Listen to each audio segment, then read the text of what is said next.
Hello. Thank you for joining me once more. We're going to draw from Augustine's Christian doctrine. This is a little out of the ordinary for myself. I typically don't draw on works such as these because everyone has an opinion. But in order to better understand, it is wise that I would explore this. And you could call these verses or chapters, probably verses, because each one is typically about a paragraph long. And they're numbered. And this particular one is numbered as 8. And he writes that since all who think about God think of him as living, they only can form any conception of him that is not absurd and unworthy who think of him as life itself. And whatever may be the bodily form that has suggested itself to them, recognize that it is by life it lives or does not live, and prefer what is living to what is dead. Now, this is not the entire paragraph. We will explore bits and pieces of this paragraph.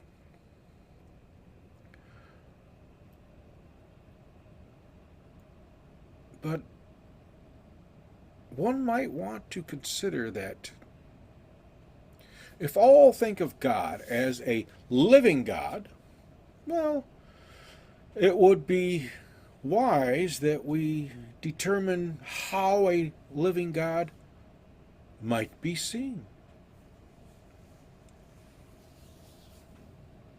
So a living God must be alive in all senses of the word, meaning all senses of how we interpret life. So a living God must breathe, because breath is spirit, and God breathed into the nostrils of Adam. This is in Genesis, making Adam a living soul. Okay, we are living souls because we are of Adam. Now, that's in a more literal translation. It goes more deeper than that, and it's more complex than that. But let's not get too caught up in this because we're not talking about Adam. We're talking about God as a living God. And like we, a living God must consume. But what might a living God consume? Well, think about what you consume. All that you consume is dead. The animals are dead when we consume them because all the blood is gone. The plants, well, that's interesting because if we consider plants, then if we eat plants that are raw, say vegetables, fruits, apples, carrots, and such, then because what is considered life within the plant does not dissipate when it is picked. I have a stack of potatoes in my root cellar, and they grow roots. The potatoes have been there since August, and it is now February. They grow roots, so the potatoes are technically still alive. But once they are cooked, then they become dead, and we are consuming dead things again.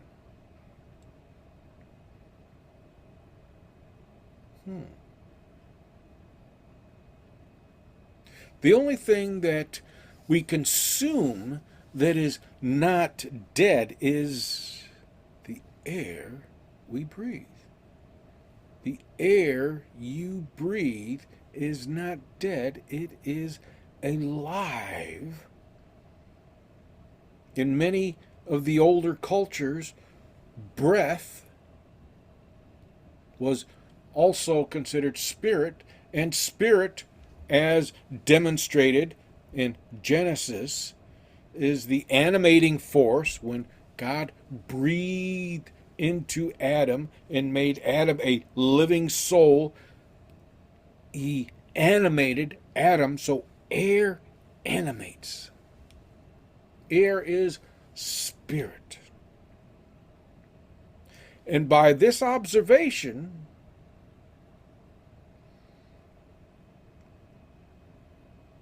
typically the living consume the dead. Typically. Because we cannot live on air alone. We must have sustenance. Is water alive? Good question. Is water alive? Now, if we consider that within water there exists microbes and such, then water could be alive, but is it? It's water sustains the microbes, and we consume the microbes.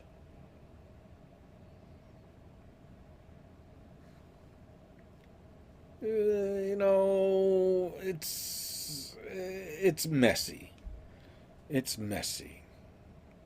So, by this analogy, with the exception of air, God would consume us at death, and God would also breathe life into us once again.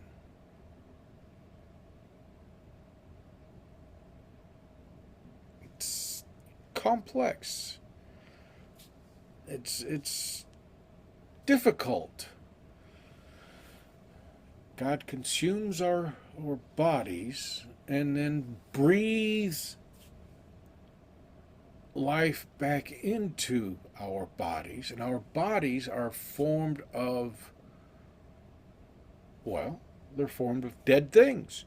As the body decomposes, it becomes part of the land, and then the land in turn nurtures, so technically from death comes life.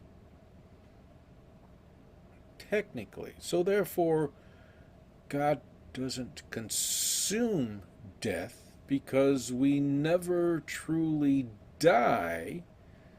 We merely transform. Now, some will beg to differ on this, and we must allow them to do so, because in all that is expressed of God, it's all an allegory. So, a living God must be an allegorical God. And what is an allegory? Let's look at this briefly. An allegory is a story, or a poem, or a picture that reveals hidden meanings. So, okay, God is an allegorical God because there are hidden meanings, hidden aspects about God that we seek to understand, and the only way we can understand is through stories as demonstrated by Jesus. Okay, so a living God must be an allegorical God, one that, when interpreted correctly, reveals hidden meanings. So, God cannot actually be something that grants wishes.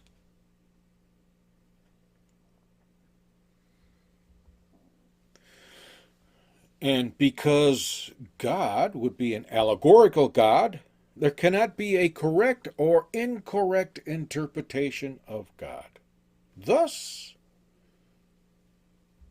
and this is the part I like, God is to each individual a separate entity, a separate revelation, a separate profound mystery. To each and every person, there are many mansions in my Father's house, because there are many people. According to Hebrew tradition, the heaven exists within, no, I have that wrong. Let me correct myself. According to Hebrew tradition, heaven is the throne, the dwelling of God, and according to the teaching of Jesus, heaven resides within because God resides within us. The throne of God is within us. We are the temple, and within us is the mystery of mysteries, the holy of holy, the divine. Therefore, there are many mansions, because this is the mansion. So what is the true mystery today? Well, life is the mystery that confounds all. All we can do is imitate life. Science can only imitate life. They can grow life from a test tube. They can clone life. They can inseminate people with the means to bring forth life, but it still remains a mystery. How does life perpetuate itself? We don't really know, because life shows up in the most bizarre places. The deepest depths of the ocean, where we once thought that all life required light, but light does not penetrate such depths of the ocean, and yet there is life.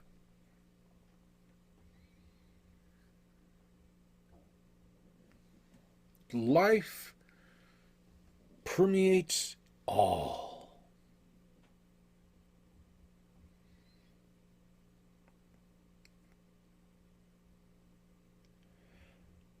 Therefore, it is not that God is the mystery.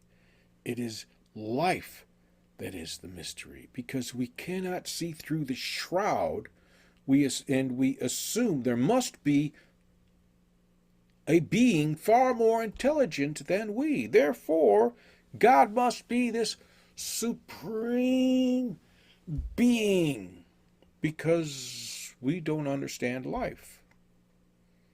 And because we don't know the actual secret of life, we only know the shell. We recognize the shell, but we can't penetrate the shell to the mystery.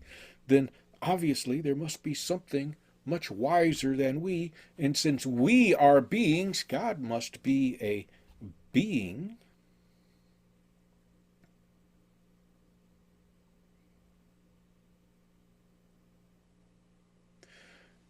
God prefers life, because God prefers companions, not servants, companions. Are we God's companions? Can we be God's companions? Consider your companions. Your companions will typically view the world similar as you do. Your companions will have a level of intelligence comparable to your own. So, are we similar to God, or is God similar to us? Makes for an interesting question, because the answer determines whether God was created by you or by us, or if we created God. People have been asking this question for centuries. And Augustine continues with those who look upon the life as incomparably superior in dignity and worth to the mass which is quickened and animated by it. Then, when they go on to look into the nature of life itself, if they find it mere nutritive life without sensibility, such as that of plants, they consider it inferior to sentient life, such as that of cattle. And above this, again, they place intelligent life, such as that of men. Life is, in its most basic interpretation, the animation of matter. That's life. The animation of matter. And in this basic perspective, a living God can only be interpreted as that which animates. And this simplistic interpretation is not an insult to this entire idea of God, but an insult to us, because we see ourselves as being far superior. Yet, we often fail in the demonstration of such superiority. We are far better than the wolves, than the primates, than the fish and the fowl. We are far superior than they, yet we continuously destroy all around us. That's superior intelligence. That's sentience. Maybe, well, let's not even go there. So mankind has added complexity. There must be something more to define life than mere animation. There must be something more. There must be intelligence. Now, this is our reasoning. Life must be sentient. And by this estimation, a cow or a dog cannot be examples of life because we do not see them as intelligent. Because if they were intelligent, we would take better care of them. But since we do not take better care of them, well, no, wait a second. We do take better care of them. We take better care of them than we do our own children. We take better care of cats and dogs and such than we do the stranger that encounters us on the street. Well, now, that speaks volumes. And we have attributed all that exists to God. Therefore, God cannot be the animating force of life because we insist upon a level of intelligence. In fact, we demand a level of intelligence superior to ours. Of course, at the same time, the intelligence of a dog is typically far better than ours. Typically.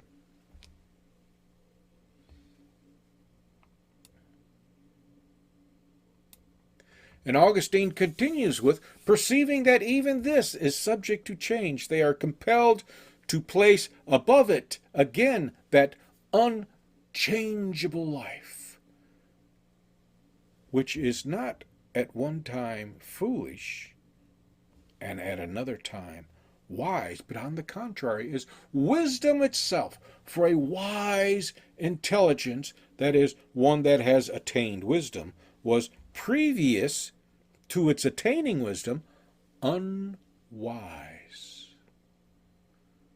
But wisdom itself never was unwise, and never can become so. This is getting awfully confusing here. Simple animated form could not explain its inherent ability for change. No, it does not. This is even compounded more with intelligence. Any person's level of intelligence changes at a continual rate, creating an inherent instability. No, this is unacceptable. In all doctrines, God is wise. God is never portrayed as being unwise. And if any occasion should exist, it is quietly overlooked. However, we know from experience that the wise always come from ignorant. And an ignorant God is out of the question. It's blasphemous. It cannot be. Therefore, we might conclude in our examination, if God is truly a living God by our standards, then God did and continues to create humankind. However, if God has always been wise and shall always continue to be far wiser than ourselves, then there is only one conclusion. Only one conclusion. And Augustine continues, or I should say, Augustine concludes that if men never caught sight of this wisdom, they could never, with entire confidence, prefer a life which is unchangeably wise to one that is subject to change. This will be evident if we consider that the very rule of truth by which they affirm the unchangeable life to be the more excellent is itself unchangeable. And they cannot find such a rule except by going beyond their own nature, for they find nothing in themselves that is not subject to change. We did not openly express the conclusion because it would be too disruptive. And Augustine explains this.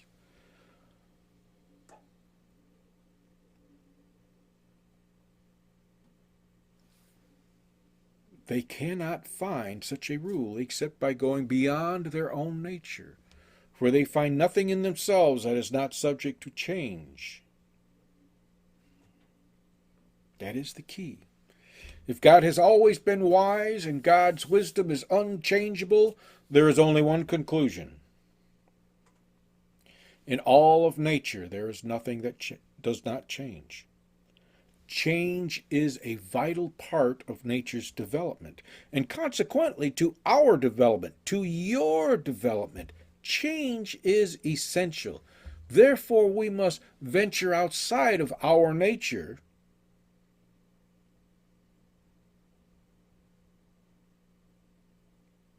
God must be far beyond us, outside of us, throw out every teaching that indicates that God dwells within us. All of that has to go. Heaven cannot exist because heaven is the seat of God, and we can never attain that because it is unchanging and we are forever changing. So God, being unchangeable, must have a nature that is very different from ourselves. And we insist that God's nature not be like ourselves. We have also determined that it is an unchangeable life that we prefer. Well, I should say others prefer, because I prefer a life that is filled with change. Because an unchangeable life is unnatural.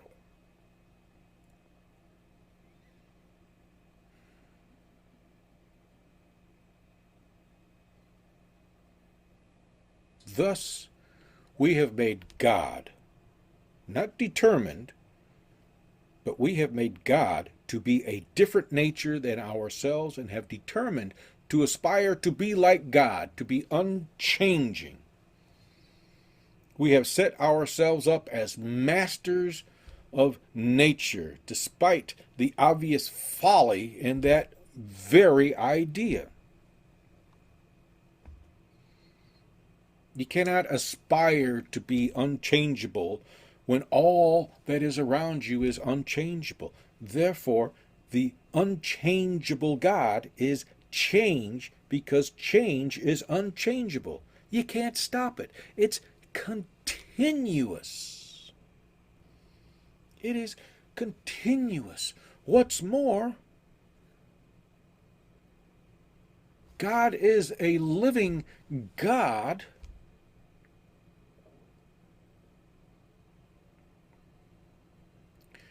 God must consume, and because we consume and then we, how is it put? Expel. Thus, God must also consume and expel. Now, what God consumes is a mystery. What God expels is obvious.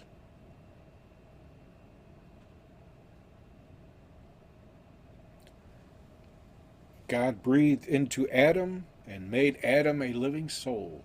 Now we know what God expels. God expels living souls. But what would God consume that would expel a living soul?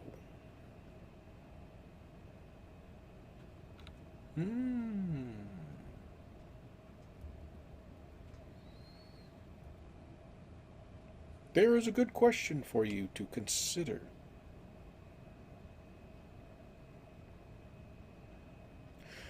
In the teachings of Jesus, it is said that the wise or the righteous become a law unto themselves, because they have come to recognize this entire folly that people have of God not changing. It is not that God is unchangeable. It is that God changes because it is God's nature to change, and that is unchangeable. Then again, this is just my opinion, and you can dismiss it if you like. However, if you found it interesting, yeah, I know there were bits and pieces in there that were confusing. Augustine can be confusing too. But the whole idea that was being presented here was that